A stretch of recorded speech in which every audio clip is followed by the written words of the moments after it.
Hello guys, स्वागत है आप सभी को हमारे यूट्यूब चैनल पे। और आज हम आपको बताने वाले हैं कि मोबाइल रिपेयरिंग में सेक्शन क्या होता है। इसमें जो ये जो फ़ोन है इसमें क्या सेक्शन होता है। ये रेडमी का फ़ोन है, रेडमी 4 है। इसमें जो प्रॉब्लम आता है या कोई भी मोबाइल में प्रॉब्लम आता है तो क्या प्रॉब्लम आता है, इसको हम कैसे सॉल्व कर सकते हैं और कितना फ़ोन रिपेयरिंग किया जा सकता है, कौन से प्रॉब्लम को रिपेयरिंग किया जा सकता है और कौन से प्रॉब्लम को रिपेयरिंग नहीं किया जा सकता है। तो इसके लिए हम आपको बताते हैं कि ये फ़ोन में सेक्शन की क्या इंपॉर्टेंसी होती है, एक फ़ोन में रिपेयरिंग क्या सब होता है। तो सबसे पहले हम चलते हैं कि सेक्शन के बारे में। तो सबसे पहले मोबाइल रिपेयरिंग में बात करें तो एक आपका होता है जो सबसे बड़ी आईसी जो होती है वो सीपीयू होता है। सीपीयू कहते हैं, सीपीयू सेंट्रल प्रोसेसिंग यूनिट। मतलब ये फ़ोन जो है इसके अंदर एक आईसी जो होगी, ये सबसे बड़ी आईसी होगी, यही फ़ोन को कंट्रोल करता है। जैसे आप अपने कंप्यूटर में कहते हैं कि एक सीपीयू पूरे कंप्यूटर को चलाता है, वैसे इस फ़ोन में भी एक सीपीयू होता है जो सभी को ऑपरेट करता है, चलाता है। एक सीपीयू होता है, एक ऑपरेटिंग सिस्टम होता है। ऑपरेटिंग सिस्टम क्या होता है? एंड्रॉयड होता है, आपका आईओएस होता है, जावा होता है, सिम्पियन होता है। तो ऑपरेटिंग सिस्टम का मतलब हो गया सॉफ्टवेयर। जो ये हार्डवेयर तो तैयार है बट इसमें एक सॉफ्टवेयर, एक तरकीब डाला गया, एक डिज़ाइनिंग डाला गया जिसके अकॉर्डिंग ये काम करेगा। जैसे कि आप एक ऐप पे क्लिक करते हो, वो ऐप खुल जाता है, इसका मतलब ये है कि इसका सॉफ्टवेयर है। तो ये फ़ोन जो है एक सॉफ्टवेयर और हार्डवेयर दोनों ही चाहिए। तो एक सॉफ्टवेयर की प्रॉब्लम के बारे में अभी मैं नहीं बता रहा हूँ, नेक्स्ट वीडियो में बताऊँगा।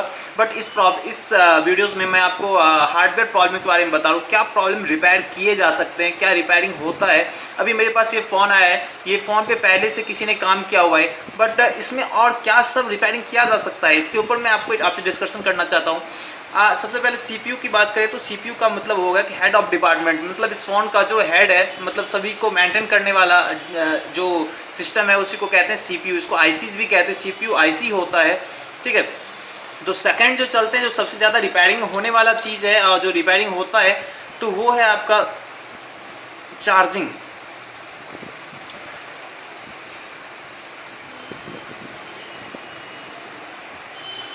चार्जिंग आपके फ़ोन में जो सबसे ज़्यादा प्रॉब्लम आती है वो एक ही प्रॉब्लम है, चार्जिंग का। फ़ोन में चार्ज नहीं हो रहा है, इसका बहुत ज़्यादा केस आता है। सबसे ज़्यादा आई थिंक 30% जो है आपका चार्जिंग से प्रॉब्लम आता है।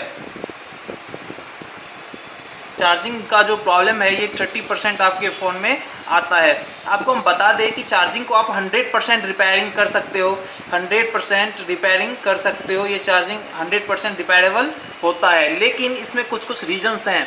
रीज़न ये है कि आप जो फ़ोन को चार्ज करते हो, एक तो नॉर्मल आप जैक चेंज करके चार्ज कर सकते हो, दूसरा होता है कि आप सप्लाई को चेक करके रिपेयरिंग करके चार्ज कर सकते हो। लेकिन जब चार्जिंग आईसीज की दिक्कत होती है तो आईसी चेंज करना थोड़ा सा मुश्किल होता है और मार्केट में अवेलेबल भी नहीं होता है।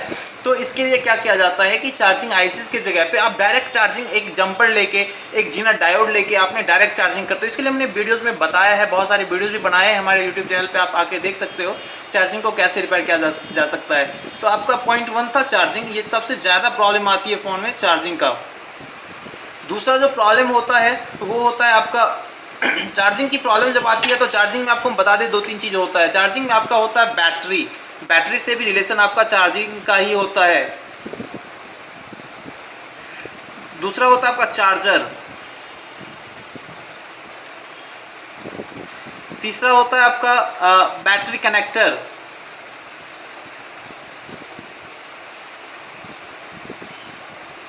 बैटरी कनेक्टर यदि लूज है तो भी आपका फ़ोन चार्ज नहीं होगा।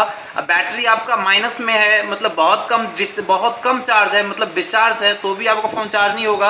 या चार्जर आपका सही नहीं है तो भी आपका फ़ोन चार्ज नहीं होगा। और एक और चीज़ है जैक। जैक मीन्स कौन सा जैक? तो चार्जिंग जैक की बात हो रही है, तो चार्जिंग जैक, ठीक है।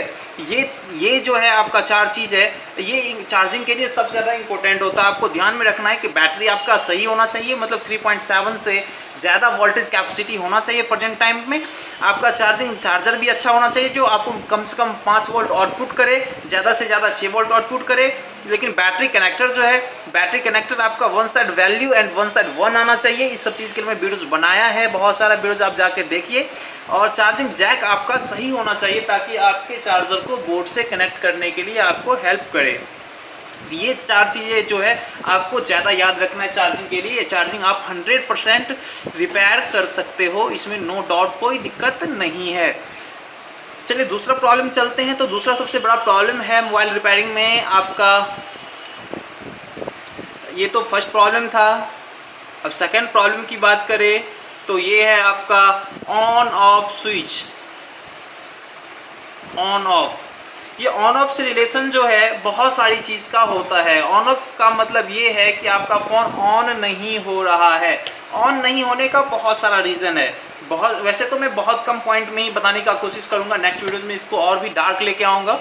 तो ऑन ऑफ में बहुत सारा क्वेश्चंस है। ऑन ऑफ में होता क्या सब है, सबसे पहले देखिए, आपको ऑन ऑफ स्विच पे जो वोल्टेज आना चाहिए वो 2.8 से ज़्यादा होना चाहिए। यदि आपका ऑन ऑफ बटन है, जैसे एग्जांपल के लिए ये फ़ोन में आप ऑन ऑफ बटन यूज़ करने के लिए सॉरी ये फ़ोन जो है आप यहाँ पे ऑन ऑफ करने के लिए बटन यूज़ करते हो, तो यहाँ पे जो वोल्टेज आएगी वो 2.8 से ज़्यादा होना चाहिए।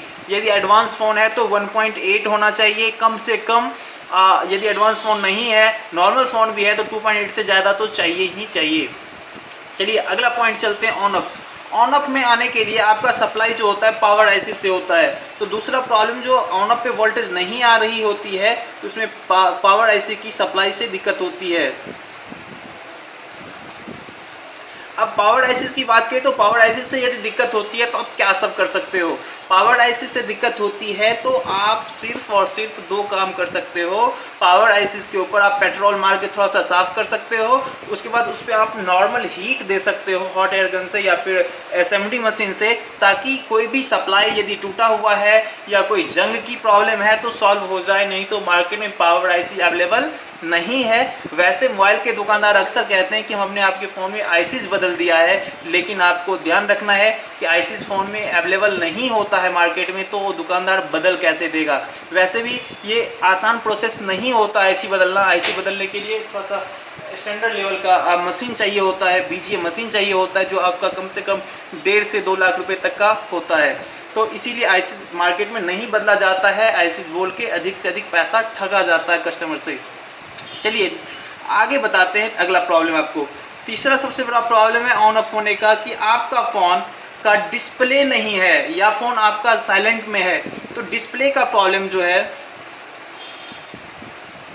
ये भी आपका ऑन ऑफ का सबसे बड़ा रीज़न बनता है। मान लो कि आपका फ़ोन ठीक है, आपके फ़ोन का डिस्प्ले डैमेज है, मतलब डिस्प्ले ख़राब हो चुका है, तो भी आपका फ़ोन आपको पता नहीं चलेगा कि आपका फ़ोन ऑन है या नहीं है। सपोज करो कि आपका फ़ोन म्यूट है, साइलेंट मोड में है, जो वाइब्रेट भी नहीं करता, रिंगटोन भी नहीं बजता, आपका फ़ोन ओके है और आप ऑन कर रहे हो, आपके डिस्प्ले पे सीन नहीं कर रहा है, दिखा नहीं रहा है, तो आप ये समझ जाओगे कि हमारा फ़ोन डेड है, ऑन नहीं हो रहा है। तो आपको याद रखना है कि पहले तो ऑन ऑफ पे वोल्टेज चेक कर लेना है, पावर आईसीस के बारे में थोड़ा सा ध्यान दे देना है, डिस्प्ले की प्रॉब्लम होती है। उसके बाद जब हम चलते हैं तो फ़ोन आपको वाटर डैमेज भी होता है। फ़ोन जैसे कि एग्जांपल के लिए वाटर डैमेज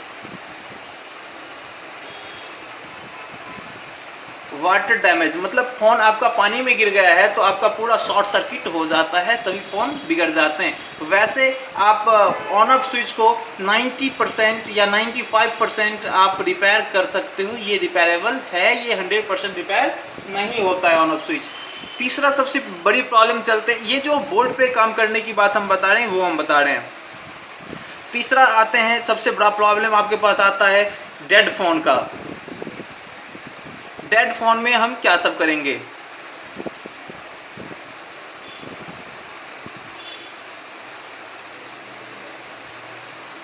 डेड फ़ोन यदि आपके पास आता है तो आप डेड फ़ोन में क्या सब करोगे। सपोज कि आपके पास एक डेड फ़ोन आया तो उसका डेड होने का रीज़न क्या सब हो सकता है। डेड होने का पहला रीज़न हो सकता है कि बैटरी माइनस में जा चुका है। डेड होने का दूसरा रीज़न हो सकता है कि फ़ोन पानी में गया होगा। डेड होने का तीसरा रीज़न हो सकता है कि आपका फ़ोन कहीं ना कहीं शॉर्ट सर्किट हो गया है। तो यही सब रीज़न हो सकता है। तो चलिए, आपका फ़ोन यदि डेड है, यदि फ़ोन आपका ऑन नहीं हो रहा है मीन्स डेड है। डेड फ़ोन को हम चेक कैसे करें, क्या सब चेक करें। तो डेड फ़ोन जब भी आता है तो पॉइंट 1 आप बैटरी चेक करिए। सबसे पहले बैटरी कैपेसिटी 3.7 से लेके 4.2 तक का होना चाहिए। सेकंड की बात करें तो बैटरी कनेक्टर करिए।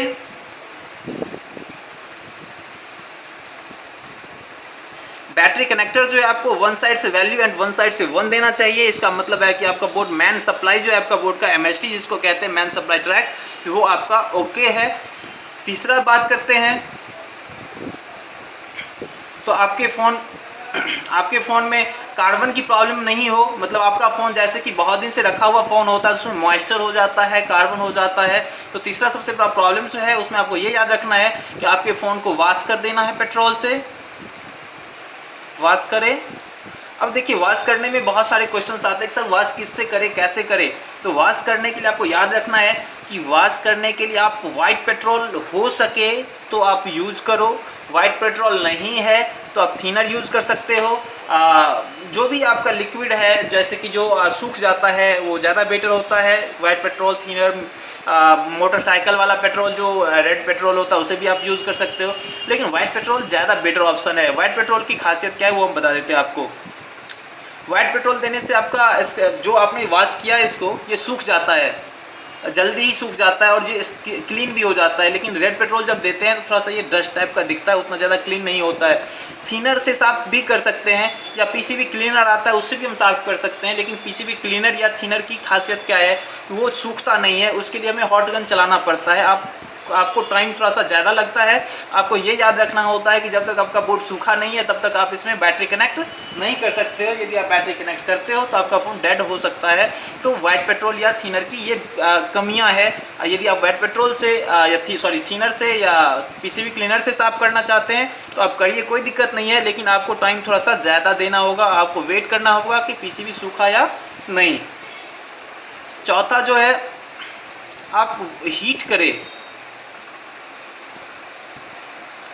हीट करने के लिए आपको ये याद रखना है कि बोर्ड को जो हम हीट करते हैं वो कितना हीट कर रहे हैं। जैसे कि ये एसएमडी मशीन है, इसे जब हम चालू करते हैं, जैसे कि जहाँ पर हमने चालू कर दिया, तो इसे हम कहाँ पे सेट करें। इसको सेट करने के लिए हमें क्या करना होता है कि 400 के आसपास हम सेट कर ले तो ज़्यादा बेटर है। इसको जो है एयर को हम थोड़ा सा एडजस्ट करते हैं और इसको हम हाथ पे लेके ऐसे चेक करते हैं कि ये जो है आपका बोर्ड से जो आपका पार्ट्स है ये उड़ेगा तो नहीं। जैसे कि ये बोर्ड है आपका, तो इस पे जो हम हीट मारेंगे तो हीट से तो पार्ट्स हटते हैं, लेकिन ये पार्ट्स उड़ना नहीं चाहिए। ये चीज़ को आपको ख्याल में रखना होगा। तो एसएमडी को आपको हीट करने के लिए आपको याद रखना है हीटर और एयर को एडजस्ट करके रखना है। आगे चलिए, ये सब चीज़ करने के बाद आपको कोई भी प्रॉब्लम सॉल्व नहीं होता। वैसे फाइनली आपका 70 से 80% प्रॉब्लम सॉल्व हो जाएगा। यदि प्रॉब्लम सॉल्व नहीं होता है तो आपको क्या करना है कि सभी आईसीज को थोड़ा सा फ्लक्स दे के हल्का सा एसएमडी से थोड़ा सा एडजस्ट करने के लिए हीट देना है, एयर कम करके हीट देना है, ताकि आईसीज के नीचे कोई भी डस्ट हो या आईसीज का कोई भी पिन बोर्ड को छोड़ चुका है तो एडजस्ट कर ले, फुल फिलअप कर ले, उस जगह को मेंटेन कर ले। तो आपको हमने ये सभी चीज़ डेड के बारे में बताया है। डेड के बारे में बहुत सारे क्वेश्चंस हैं, हम आपको एक एक टॉपिक को लेके आएंगे। डेड के बारे में आपको एक टॉपिक लेके आएंगे, ऑन अप के बारे में एक टॉपिक लेके आएंगे, चार्जिंग के बारे में एक टॉपिक लेके आएंगे।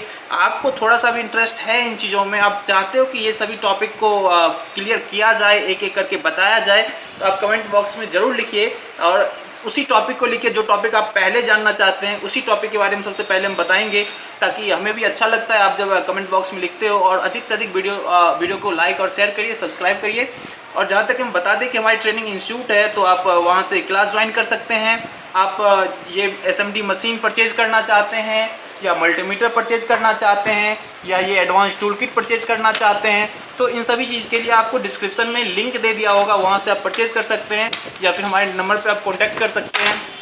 तो चलिए, धन्यवाद तब तक के लिए।